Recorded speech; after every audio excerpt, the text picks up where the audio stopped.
Привет всем, друзья! Сегодня покажу и расскажу, как сделать мощный розжиг из хозяйственного мыла, которое горит в снег и даже в дождь.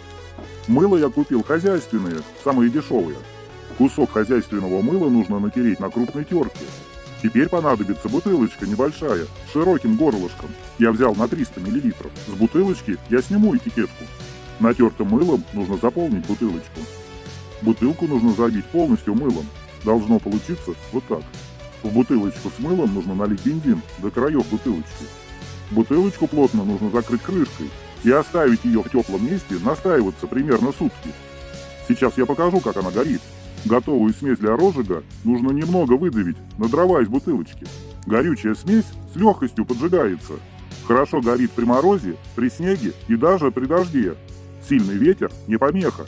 Кому видео понравилось, оцените лайком, не забудьте подписаться.